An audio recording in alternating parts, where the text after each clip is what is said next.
Hello friends, welcome to NithishFamily. 100 day weight loss challenge 49th day vlog தான் பார்க்க போறோம். வாங்க வீடியோக்குள்ள போலாம். அதுக்கு முன்னாடி என்னோட weight என்ன அப்படின்றது ஃபர்ஸ்ட் பாத்துறலாம் வாங்க. என்னடா இந்த அக்கா போட்ட டி-ஷர்ட்டே 3 நாளா போட்டுருக்கேன்னு நினைக்காதீங்க. எக்சர்சைஸ் பண்ணிட்டு வந்து ஒரே black கலர் டி-ஷர்ட்டா இருக்குது. அதனால அப்படியே தெரியுது. சோ weight பாக்கும்போது அப்படியே தான் எடுப்பேன் நான். இன்னைக்கு என்னோட fasting day. வாங்க vlog என்ன அப்படின்றது பாத்துறலாம். காலையில நிதிஷ் வந்து எப்பவும் போல இட்லி தான் எடுத்தாரு. எங்க அம்மா வந்துட்டாலே இட்லி தோசை அதிகமா இருக்கும். வீட்ல பெரியவங்க வந்துட்டாலே காலையில இட்லி தான் கேக்குறாங்க. அதனால மேக்ஸிமம் இட்லி தான் இருக்கும். ஸோ இட்லியும் அதுக்கப்புறம் அது கூட தொட்டுக்கிறதுக்கு வந்து காளானும் காலிஃப்ளவர் போட்ட குழம்பு தான் எடுத்துக்கிறான். இட்லிலாம் இப்போ நிதிஷ்க்கு வந்து அளவாக 100 கிராம் தான் கரெக்டாக கொடுக்குறது. அவனே வந்து அவனோட டயட்டை கரெக்டாக ஃபாலோ பண்ண ஆரம்பிச்சிட்டான். மத்தியானம் சாப்பாடு நிதிஷ் இருக்குது 12:45 எடுக்கிறான். அவன் வந்து கொஞ்சம் சாதம் வச்சு காலிஃப்ளவர் குழம்பும் கோவக்காய் பொரியல் தான். நைட்டு டிஃபன் 7 மணிக்கு வந்து ஒரே ஒரு முட்டை தோசையும் தேங்காய் சட்னி வந்து 2 டேபிள் ஸ்பூன் அளவுக்கு எடுத்துக்கலாம். தேங்காய் சட்னி நிதிஷோட ஃபேவரேட். அதனால அவன் எப்பவுமே தேங்காய் சட்னி எடுத்துக்குவான். அதே நேரத்தில் இன்றைக்கி முட்டை எடுக்கல அப்படின்றத முட்டை எடுத்துக்கோ அப்படின்னு சொல்லி தான் அவனுக்கு கொடுத்தாச்சு. ஸோ நாளைக்கு புரட்டாசி ஆரம்பிக்குது. ஒரு சிலர் வந்து முட்டை கூட எடுக்காமல் ஃபுல்லாக புரட்டாசி மாதம் டயட்டை ஃபாலோ பண்ணுவீங்க. நானும் அதே மாதிரி தான் புரட்டாசியில் எந்த விதமான நான்வெஜ் முட்டை கூட எடுத்துக்க மாட்டேன். ஸோ அடுத்த 30 நாள் அப்படின்றது நம்மளோட டயட் வந்து கொஞ்சம் டிஃப்ரெண்ட்டாக தான் இருக்கும். ஸோ வாங்க பார்க்கலாம் என்னன்ட்டு. இன்றைக்கி வந்து 49th டே என்னோட ஃபாஸ்டிங் டே. நான் இன்றைக்கி வந்து ஃபாஸ்டிங் தான். ஸோ அதனால் எந்த விதமான ஆக்டிவிட்டியும் எனக்கு கிடையாது. ரெஸ்ட்டு தான் ஃபாஸ்டிங்னாலேவும். அதே நேரத்தில் சப்ஸ்கிரைபரோட நிறையா சந்தேகங்கள் அடுத்தடுத்து வர டயட் டேயில் வந்து நம்ம எப்படி ஃபாலோ பண்ணணும், அடுத்து புரட்டாசி மாதம் வருது, பெரிய கார்த்திகை வருது, எப்படி விரதம் இருக்கிறது அப்படின்னு தான் இன்றைக்கி நான் சொல்ல போகிறேன். அதே மாதிரி என்னோட ஸ்கின் கேரும் கேட்டிருந்தீங்க. அதுவும் தான் இந்த வீடியோ நம்ம பார்க்க போகிறோம். இந்த ஸ்டெப்பெல்லாம் சொல்கிறதுக்கு முன்னாடி ஃபஸ்ட்டு ஒன்று சொல்லிடுறேன். எப்பயுமே இந்த சேர் வந்து நான் நிதிஷப்பாவும் நானும் யூஸ் பண்ணுறதுக்காக தான் வாங்கினோம். ரொம்ப நேரம் லாங்காக உட்காரதுக்கு வந்து பேக் பெயின் வராமல் இருக்கிறதுக்கும், அண்ட் ஐடியில் வேலை பார்க்குறவங்க இந்த மாதிரி சேர்லேயே அதிகமாக உட்காந்து வேலை பார்க்குறவங்களுக்கு இது ரொம்ப ஹெல்ப்ஃபுல்லாக இருக்கும். நான் வாங்கினது வந்து 3500 சரணா ஸ்டோரில் தான் வாங்கினேன். கொஞ்சம் லென்த்தாக உயரமாக இருக்கும்போது பேக் பெயின் இல்லை, நல்லா சாஞ்சு உட்கார கரெக்டாக இருக்குது. அதே மாதிரி இந்த டவலோட டிப்பும் சொல்லிக்கிறேன். ரக்ஷன் ஷீட்டில் நம்ம உட்காரும் போது கண்டிப்பாக வந்து நம்மளுக்கு இந்த மோஷன் போகிற இடத்துல எரிச்சல் வரும், கான்ஸ்டிபேஷன் ப்ராப்ளம் வரும். நம்ம பாடி ஆல்ரெடி ஹீட்டான பாடினா அது நம்மளுக்கு கூட கொஞ்சம் பிரச்சனையாகும். அப்போ வந்து நீங்கள் காட்டன் கிளாத் யூஸ் பண்ணிக்கலாம். காட்டன் கிளாத் யூஸ் பண்ணால் இது வந்து கீழே விழுந்துக்கிட்டே இருக்குமே, எப்படி வந்து நிற்கிது அப்படின்ற டிக்கையும் பார்த்துடலாம். என்னென்னா டபுள் சைடு வந்து செல்லோ டேப்லேயே டபுள் சைடு வந்து பசை இருக்கிற மாதிரி இருக்கும். அதுதான் நான் ஒட்டியிருக்கேன் மேலேயும் கீழேயும். இதுக்கான செல்லோ டேப்பில் வந்து ஒரு சைடு தான் ஒட்டுற மாதிரி அந்த ஸ்டிக் இருக்கும், கம் இருக்கும் இல்லையா. இது வந்து டபுள் சைடும் கம் இருக்க மாதிரி இருக்கும். நம்ம துண்டுலேயும் ஒட்டிக்கணும், அதே நேரத்தில் ரெக்ஷன் ஷீட்டையும் நல்லா ஒட்டிக்கிடுது. அதனால் இது கீழே விழுக மாட்டேங்கினுது. ரொம்ப நேரத்துக்கு இருக்கும்போது ரொம்ப முதுகு வேர்க்க மாட்டேங்கினுது. எந்த ஒரு பிரச்சனையும் இல்லை. காட்டன் கிளாத் போட்டுக்கோங்க. இல்லைன்னா இந்த மாதிரி சாஞ்சே உட்காந்துக்கும் போது ரொம்ப வேர்க்கும் போது பின்னாடி முதுகு ஃபுல்லாக என்னென்னா பொறியாக வந்துடும் ஒரு சிலருக்கு. அதுதான் மெயின் ரீசன். லேடிஸ்க்குமே ஒரு சிலருக்கு நெத்தி, இந்த கண்ணம், இந்த இடம்லாம் ஃபுல்லாக பொறியாக வரும். என்னென்னா நம்ம பாடியில் ஹீட் அதிகமாகும் போதும், நம்ம ஃபேஸில் ஹீட் அதிகமாகும் போது அந்த பொறியாக வர்றதுக்கு மெயின் ரீசனே அதுதான். ஸோ அது ஒரு டிப் ஃபாலோ பண்ணிக்கோங்க. ஸோ வாட்ச் வந்து கேட்டிருந்தீங்க, அக்கா நீங்கள் வந்து வாட்ச் வந்து மாற்றிட்டீங்களான்னு. மாற்றலை, எக்ஸ்ட்ரா தான் ஒன்று வாங்கியிருக்கேன். அந்த வாட்சும் யூஸ் பண்ணுறேன், இந்த வாட்சும் யூஸ் பண்ணிட்டு இருக்கேன். இது வந்து அமேசானில் தான் வாங்கினேன். வாங்கினது வந்து 4500 அப்படின்னு தான் இது வாங்கினேன். ஸ்க்ரீன் வந்து நல்லா கிளியராக நல்லா பிரைட்டாக தான் இருக்குது. அது மாதிரி ஸ்டெப் நடக்கிறதும் வாக்கிங் போகிறதும் நான் ரொம்ப நாள் யூஸ் பண்ணேன்னு கேட்டால் இல்லை, இப்போ ஒரு வாரமாக தான் யூஸ் பண்ணிட்டு இருக்கேன். ஓகேன்னு சொல்லலாம். பட் இன்னும் நான் ஒரு மாதம் யூஸ் பண்ணிட்டு சொல்கிறேன். அதுக்கு முன்னாடி இன்னொன்று சொல்லிடுறேன். ஃப்ளிப்கார்ட்டில் ஒரு ஆஃபர் போட்டிருக்காங்க. ஆக்சுவலாக அது எனக்கு நிதிஷப்பா தான் சொன்னாங்க. ஸ்மார்ட் வாட்சோட நேம் வந்து டிஜோன்னு சொல்லி எனக்கு கம்மியான ரேட்லேயும் எனக்கு வந்து ஸ்மார்ட் வாட்ச் சொல்லுங்கக்கா அப்படின்னுந்தாங்க. செப்டம்பர் 22 ஃப்ளிப்கார்ட்டில் ஒரு ஆஃபர் போட்டிருக்காங்க. கரெக்டாக மதியானம் 12 மணிக்கு போய் நீங்கள் கிளிக் பண்ணி வாங்கலாம். வாட்ச் வந்து 1999 ரூபா. ஸோ நான் வாங்கினேன்னா கண்டிப்பாக சொல்கிறேன். இந்த வாட்ச் வந்து நாய்ஸ் கலர் ஃபிட் ப்ரோ 3. இதோட லிங்க் வந்து கீழே டிஸ்கிரிப்ஷன் பாக்ஸில் கொடுக்குறேன், போய் பாருங்கள். இந்த ரேட்டுக்கு வாங்க முடியாதவங்க கம்மியான ரேட்டுக்கும் இருக்குது. ஸோ பார்க்கலாம். நானும் பார்த்துக்கிட்டே தான் இருக்கேன். சப்ஸ்கிரைபர் கேட்க அதுக்கு அந்த மாதிரி சொல்லான்ட்டு. அப்புறம் ஒரு 2-3 பேர் கமெண்ட் பண்ணியிருந்தாங்க, எதுக்கு வந்து சைனா ப்ராடக்ட்டை வந்து மோட்டிவேட் பண்ணுறீங்க, ப்ரமோட் பண்ணுறீங்க. நான் ப்ரமோட் வீடியோலாம் எதுவுமே எந்த காலத்துலையும் பண்ணதே கிடையாது என்னோடய சேனலில். ஆக்சுவலாக நான் யூஸ் பண்ணுற பொருள் நல்லா இருந்துச்சுன்னா நல்லா இருக்குன்னு சொல்லுவேன், அவ்வளோதான். மற்றபடி எந்த ஒரு ப்ராடக்ட்டையும் எந்த ஒரு இதையும் நான் ப்ரமோட் பண்ண அவசியம் கிடையாது. அதே நேரத்தில் இந்தியன் கம்பெனி ஒரு நல்ல பிராண்டாக இருந்தால் தயவு செய்து கமெண்டில் போடுங்க. கண்டிப்பாக நான் வாங்குகிறேன், கண்டிப்பாக நான் சொல்கிறேன். நான் இந்தியனாக இருந்துட்டு நான் இந்தியன் பொருளை வாங்க மாட்டேன் நான் சொல்லிக்கிட்டு இருக்கேன். எனக்கு கிடைக்கலைங்க. இல்லைன்னா நான் வாங்கி ஃபஸ்ட்டு நான் சொல்லியிருப்பேன். அதுதான் உண்மை. வாட்ச் வந்து ஸ்பெசிஃபிக்காக சொல்லணும் அப்படின்னா ஸ்லீப்பிங் மோட் இருக்குது. அதாவது நம்ம டீப் ஸ்லீப்பிங் எவ்வளோ நேரம் பண்ணுறோம், லைட்டாக ஸ்லீப்பிங் எவ்வளோ நேரம் பண்ணுறோம் அந்த மாதிரி இருக்குது. அப்புறம் நம்ம பிபி செக் பண்ணுறது, நம்மளோட ஹார்ட் ரேட்டு, நம்மளோட டென்ஷனோட லெவல் இருக்குது பார்த்தீங்களா, அதெல்லாம் இருக்குது. அதே நேரத்தில் கேர்ள்ஸ் கூடிய இந்த மென்ஸ்ட்ரல் சைக்கிள் இருக்கு இல்லையா, அதையும் வந்து இது காமிக்கிற மாதிரி போட்டிருக்காங்க. நான் உன்னே அதெல்லாம் வந்து அக்யூரேட்டாக யூஸ் பண்ணி பார்க்கல, இப்போ தான் வாங்கியிருக்கேன். கொஞ்சம் கொஞ்சமாக நான் யூஸ் பண்ணி பார்க்குறேன். எனக்கு ஃபுல் திருப்தியாக ஒரு 2-3 மாதம் ஆகும். நான் ஃபுல்லாக எனக்கு வந்து ரொம்ப சாட்டிஸ்ஃபைடாக இருந்துச்சுன்னா நான் கண்டிப்பாக இதில் என்னென்ன ஃபியூச்சர் இருக்குது அப்படின்றத நான் சொல்கிறேன். அடுத்து மெயினாக கந்த சஷ்டி விரதம் நவம்பர் 4ஆம் தேதி ஆரம்பித்து 10ஆம் தேதி வரைக்கும் போகுது. 11ஆம் தேதி திருக்கல்யாணம். இந்த வட்டம் வந்து கரெக்டாக தீபாவளி அன்னைக்கு தான் ஆரம்பிக்குது. தீபாவளி அன்னைக்கு தான் அமாவாசை, ஸோ அன்னைக்கு தான் ஆரம்பிக்குது. தீபாவளி அன்னைக்கு தான் சஷ்டி விரதம், அன்னையிலேருந்து தான் நம்ம விரதம் இருக்கணும். ஸோ முடிஞ்சால் எல்லோரும் முடியுதான்னு பாருங்கள். ஏன்னா தீபாவளி அன்னைக்கு மேக்ஸிமம் நான்வெஜ் எடுத்துருவாங்க. பட் எங்கள் வீட்டில் நான் வந்து ஸ்ட்ரிக்டாக இதை ஃபாலோ பண்ணுவேன். அதனால ஒரு 2 நாளைக்கு முன்னாடியே அவங்கள நான்வெஜ் வேணால் எடுத்துக்கோங்க அப்படின்னு நான் சொல்லிடுவேன். கண்டிப்பாக சஷ்டி விரதம் அப்படின்றது நான் 6 நாளுமே ஃபுட் எடுக்க மாட்டேன். விரதம் அப்படின்றது நான் ஏற்கனவே வீடியோ போட்டிருக்கேன் போன வருஷமும். இதுக்கு முன்னாடிலாம் நான் விரதம் இருக்கும்போது விரதம் இருக்கணும் அப்படின்ற ஒரு கட்டாயம்லாம் எனக்கு கிடையாது. நான் முருகர் மேலே இருந்த அதிகப்படியான ஒரு பக்தியில் தான் நான் இருக்க ஆரம்பித்தேன். ரொம்ப பிடிச்சி வந்து ஒரு வேண்டுதலுக்காகவோ இல்லை எனக்கு ஒன்று வேணும் அப்படின்றதுக்காகலாம் நான் வந்து விரதம் இருந்தது கிடையாது. சஷ்டி விரதம் அப்படின்றது முழுக்க முழுக்க முருகர் மேலே இருக்க லவ் அப்படின்னே சொல்லலாம்.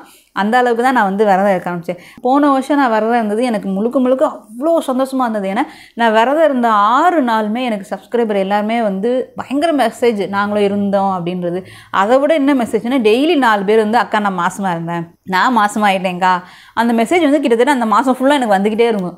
வேறு ஒருத்தவங்க போட்டுக்கிட்டே இருந்தாங்க. அந்த சந்தோஷம் வந்து எனக்கு ரொம்ப ஒரு பயங்கர ஒரு என்கரேஜ்மெண்ட்டாக இருந்தது. எனக்கு வந்து எப்பயுமே சஷ்டி விரதம் நமக்காக இல்லாமல் அடுத்தவங்களுக்காகவும் கடவுளுக்காகவும் ஃபுல்லாக நம்ம அர்ப்பணிக்கும் போது அதை வந்து நான் ஃபுல்லாக உணர்ந்தேன் போன வருஷம். கண்டிப்பாக இனிமேல் வர்ற எல்லா வருஷங்களும் நான் இருக்கணும்னு தான் ஆசைப்பட்றேன். ஏன்னா எவ்வளவோ பேர் குழந்தை இல்லாமல் கஷ்டப்படும் போது இந்த மாதிரி ஒரு விரதம் இருக்கும்போது அந்த வார்த்தையை என் காதில் கேட்கும் போது நான் இல்லை நம்ம வந்து ஒரு பெருசாக ஏதோ சாதிச்சிட்டோம் அப்படின்றது தான் தோணுது. என்னோட சேர்ந்து நிறையா பேர் வந்து சஷ்டி விரதம் அதில் இருந்தாங்க. இருக்காதவங்க கூட நாங்கள் இருந்தோங்க்கா அப்படின்னு எல்லாரும் சொல்லும்போது ரொம்ப எனக்கு வந்து என் கூட எல்லாரும் சேர்ந்து பண்ணும்போது எனக்கு அது ரொம்ப ஈஸியாக இருந்தது. 6 நாள் நீங்கள் எப்படி தண்ணி மட்டும் குடிச்சு இருந்தீங்கன்னு கேட்டால் எனக்கும் தெரியல. இருந்துட்டேன், வீட்டு வேலையும் செஞ்சேன், மிளகு மட்டும் சாப்பிட்டுட்டு அது எப்படி இருந்தீங்கன்னா அதுதான் ஒருத்தர் மேலே இருக்க அளவுக்கு கடந்த அன்பு இல்லை. நம்ம என்ன வேணால் பண்ணுவோம். அதை தான் அந்த 6 நாள் நம்ம செஞ்சோம். ஸோ அதே மாதிரி இந்த வட்டமும் நம்ம ட்ரை பண்ணலாம். வாங்க, கண்டிப்பாக எல்லாம் சஷ்டி விரதம் இருக்கலாம். அடுத்து மெயினாக நாளைக்கே 50ஆவது நாள் வந்துருச்சு. முக்கால்வாசி 100 ஒரு பாதி நாள் நம்ம வந்துட்டோம் இல்லையா. 50ஆவது நாள் வீடியோ வந்து உங்களுக்கு பயங்கர டிஃப்ரெண்ட்டாக இருக்கும். என்னென்னா நிறைய பேர் கேட்டிருந்தாங்க. இப்போ வந்து புது சப்ஸ்கிரைபர்லாம், அக்கா உங்களை நாங்கள் இப்போ பார்க்கும்போது எப்போ பார்த்தாலும் நீங்கள் வந்து ஒல்லியாக தான் தெரியுறீங்க, நீங்கள் குண்டா அந்த மாதிரியே தெரியல, ஏன் வெயிட் லாஸ் பண்ணுறீங்க அப்படின்னு. கொஞ்சம் ஏறும், கொஞ்சம் இறங்கும். 5-6 கிலோ ஏறுறதுல வந்து அந்தளவுக்கு டிஃப்ரென்ஸ் தெரியாது இல்லையா. நீங்கள் ஃபஸ்ட்டு ரொம்ப குண்டாக இருந்த ஃபோட்டோலாம் எங்களுக்கு ஒரு மோட்டிவேஷனாக காமிங்கக்கா அப்படின்னாங்க. கண்டிப்பாக 50ஆவது வீடியோ வந்து உங்களுக்கு செம்மையாக இருக்கும். வெயிட் பண்ணுங்கள், நாளைக்கு பார்க்கலாம் அந்த வீடியோவை. அடுத்து மெயினான விஷயம் வந்து அன்வான்ட் ஹேர் வந்து நீங்கள் எப்படிக்கா ரிமூவ் பண்ணுறீங்க, ஃபேஸில் கையில் அந்த மாதிரி அன்வான்ட் ஹேர் வந்து எப்படி நீங்கள் ரிமூவ் பண்ணுறீங்க அப்படின்னு கேட்டிருந்தாங்க. உதட்டுக்கு மேலே இருக்க அன்வான்ட் ஹேர் வந்து நான் ரிமூவ் பண்ணேன்னு கேட்டால் ரிமூவ் பண்ணல. கொஞ்சம் எனக்கு இருந்தது. அது எப்படி நான் ரிமூவ் பண்ணேன், இந்த வளர்ச்சி வந்து எப்படி நான் கண்ட்ரோல் பண்ணேன் அப்படின்னா, ஒன்றும் இல்லை, ஒரு கல், ஒரு மஞ்சள், இதுதான் மெயின் ரீசன். இது வந்து என்னோடய பழைய கிழங்கு. ஸோ உங்கள்கிட்ட காமிப்போம் அப்படின்னு தான் புது கிழங்கை காமிச்சா அப்போ நீங்கள் யூஸ் பண்ணல அப்படின்னு ஒரு குண்டக்க மட்டக்க கேள்வி வடிவேல் மாதிரியே கேட்குறீங்க. அதனால் இது பழைய கிழங்கு, இது வந்து இப்போ புது கிழங்கு. இதுதான் உரசுவேன். இது வந்து எங்கள் வீட்டு டைல்ஸில் அடிப்பகுதி வந்து மேற்பகுதி வந்து வலுவலுன்னு இருக்கும், அடிப்பகுதி வந்து சொரன்னு இருக்கும். இதில் லைட்டாக தண்ணி ஊற்றி இப்படி உரசனோம்னா இந்த மஞ்சள் நல்லா வரும். ஒரு சிலர் வந்து அதுவும் சொல்லுவாங்க, அக்கா நான் மஞ்சள் பூசினேன், எங்கள் அம்மா வந்து என்னடி காளியம்மன் மாதிரி மஞ்சள் பூசிட்டேன் அப்படின்னு சொல்கிறாங்க அக்கா.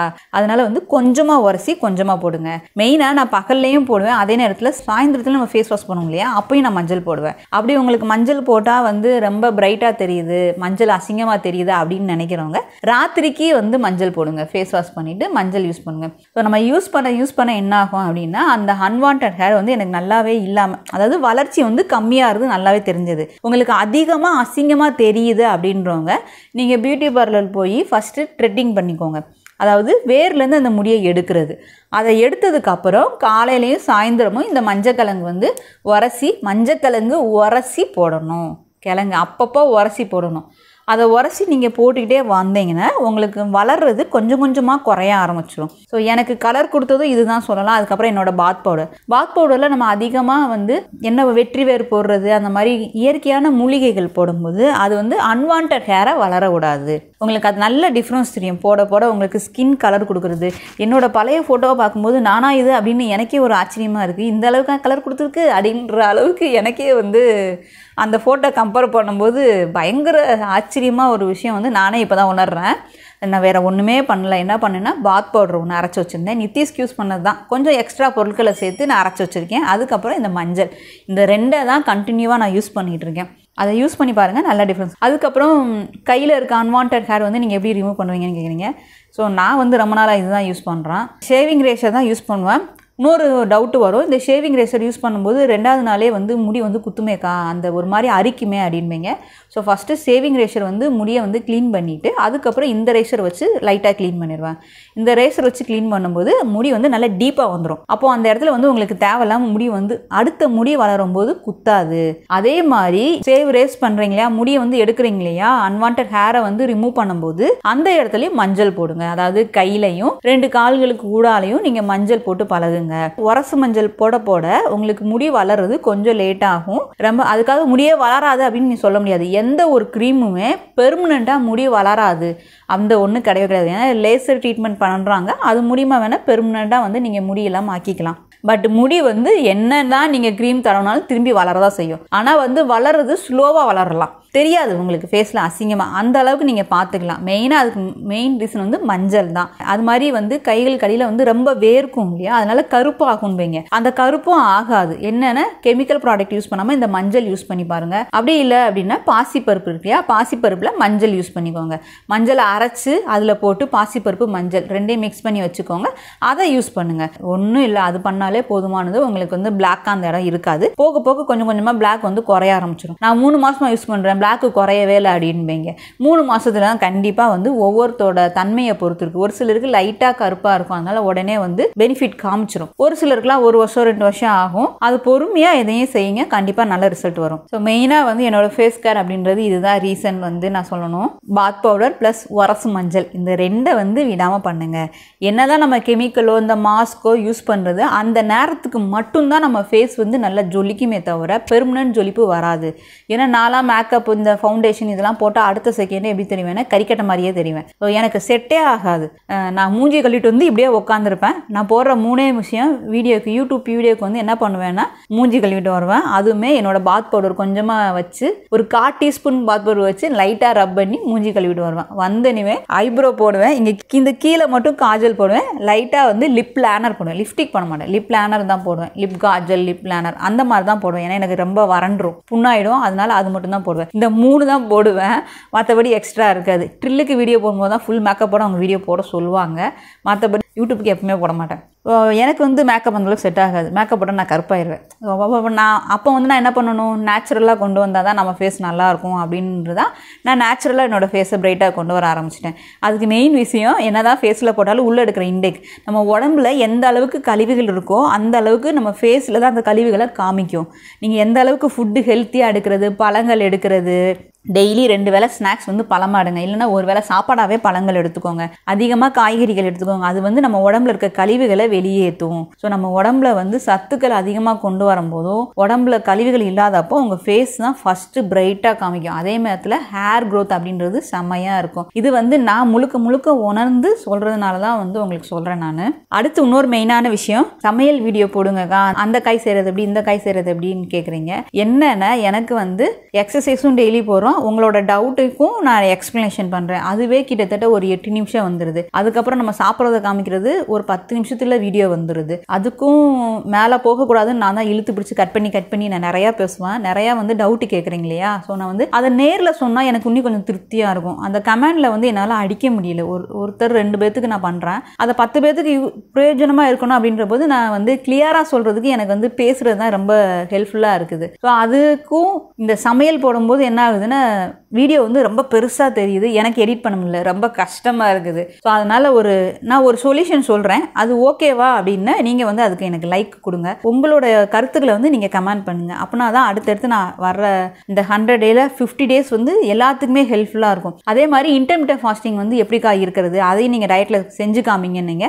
கண்டிப்பாக நான் வந்து அடுத்த மாதத்துலேருந்து இன்டர்மிட்டன்ட் ஃபாஸ்டிங் வந்து எப்படி இருக்கிறது நான் இருந்து காமிக்கிறேன். அதுக்கு எந்த டைமிங் வந்து உங்களுக்கு வேணும் அப்படின்றதையும் சொல்லுங்கள். இப்போ என்ன சொல்ல போகிறேன், மெயினாக நம்ம ஒரு நாள் அப்பர் பாடி ஒரு நாள் லோயர் பாடி வீடியோ வந்து போடுறேன் இல்லையா, அதை வந்து வாரத்தில் ஃபஸ்ட்டு டே அப்பர் பாடி போட்டேன்னா first day, third day, 5th டே வந்து அப்பர் பாடி வீடியோ. அதை வந்து ஃபஸ்ட்டு டே போடுறதை நீங்கள் தேர்ட் டேவும் 5th டேவும் பண்ணிக்கோங்க. வாரத்தில் 2வது நாள் போடுற வீடியோ வந்து லோயர் பாடி வீடியோ, 2வது நாள் போடுற வீடியோ வந்து 4th டேவும் 6th டேவும் நீங்கள் பண்ணணும். இதை வந்து வாரத்தில் ஃபஸ்ட்டு டேவும் செகண்ட் டேவும் மட்டும் நான் அப்பர் பாடி வீடியோ ஒரு நாளும், செகண்ட் டே வந்து லோயர் பாடி வீடியோ ஒரு நாள் போட்டுட்டு மீதி இருக்க 4 நாட்கள் வந்து நான் சமையல் வீடியோ போடலாமா அப்படின்னு யோசிக்கிறேன். ஏன்னா எல்லா நாளுமே எக்ஸசைஸ் போட்டால் என்னால் சமையலும் போட முடியல. இதுக்கு வந்து உங்களுக்கு ஓகேவா அப்படின்றத நீங்கள் கமெண்டில் சொல்லுங்கள். ஸோ நம்ம டயட் ஃபாலோ பண்ணும்போது எல்லாமே எல்லாத்துக்கும் தெரியணும் அப்படின்றதா என்னோட நோக்கம். ஸோ புதுசாக டயட் ஃபாலோ பண்ணுறவங்க சமையல்லேருந்து எக்ஸசைஸ்லேருந்து எல்லாமே புதுசாக தான் இருக்கும். நாளைக்கு வந்து நான் கம்யூனிட்டி டேப்பில் வந்து சர்வே மாதிரி போடுறேன். நீங்கள் அந்த சர்வேக்கு வந்து உங்களோட கமெண்ட் வந்து உங்களோட கருத்தை வந்து நீங்கள் தெரிவிச்சுக்கோங்க. அதுக்கு தகுந்த மாதிரி நம்ம 51வது நாள்லேருந்து நம்ம வீடியோ போடலாம். இன்றைக்கி என்னோட டயட் அப்படின்றது ரொம்ப சிம்பிளாக வாட்டர் ஃபாஸ்டிங்கில் முடிஞ்சிட்டேன். அதே மாதிரி நிறைய பேர் வாட்டர் ஃபாஸ்டிங் இருந்திருக்கீங்க. அதே மாதிரி ஒரு சிஸ்டர் வந்து சமீபத்தில் இந்த 40 நாள்லேயே கிட்டத்தட்ட நான் 25 கிலோ குறைச்சிருக்கேன்னு சொல்லி இன்னைக்கு கமெண்ட் போட்டிருக்காங்க. பார்க்கும்போது ரொம்ப சந்தோஷமாக இருக்குது. வாட்டர் ஃபாஸ்டிங் அவங்களும் வாட்டர் ஃபாஸ்டிங் ட்ரை பண்ணியிருக்கேன், நான்லாம் வெயிட்டே குறைக்க மாட்டேன் அப்படின்னு நினைக்கிறவங்க வெயிட் குறைச்சிட்டேன் அப்படின்றபோது ரொம்ப சந்தோஷம், எனக்கு ரொம்ப சந்தோஷமாக இருக்குது. ஸோ ஒரு மோட்டிவேஷன் அப்படின்றத விட ஒவ்வொருத்தர் வாழ்க்கையும் என்னை பொறுத்த வரைக்கும் ஹெல்த்தியாக ரன் பண்ணணும். அதுதான் குழந்தைங்களிருந்து நம்ம ஹெல்த்தியாக போகணும். இப்போ இருக்க சூழ்நிலையில் முக்கால்வாசி ஆஸ்பத்திரிக்கு போகிற மாதிரி தான் இருக்குது. அதை தவிர்த்துட்டு எப்படி வீட்டிலேயே நம்ம இருக்க பொருட்களை எப்படி சமைக்கணும், எப்படி சிக்கனமாக இருக்கணும், எப்படி வந்து அதை நம்ம ஹெல்த்தியாக மெயின்டைன் பண்ணி நம்ம உடம்பையும் சரி மனசையும் சரி ஆரோக்கியமாக வச்சுக்கணும் அப்படின்றத என்னோட எண்ணம். அது இப்போ வரைக்கும் எல்லாரும் ஃபாலோ பண்ணுறீங்க அப்படின்னு நான் நினைக்கிறேன். ஃபாலோ பண்ண முடியும் அப்படின்றது காமிக்கிறதா இந்த லாங் டே வந்து டயட் ப்ராசஸ். ஸோ முடியும் கண்டிப்பாக எல்லாராலையும். அதை விடாமல் ட்ரை பண்ணுங்கள். இப்போ இந்த வீடியோ உங்களுக்கு பிடிச்சிருந்தால் லைக் பண்ணுங்கள், ஷேர் பண்ணுங்கள், தென் உங்கள் கருத்துக்களை கமெண்ட் பண்ணுங்கள். மீண்டும் நாளை ஒரு விலாகில் சந்திக்கலாம்.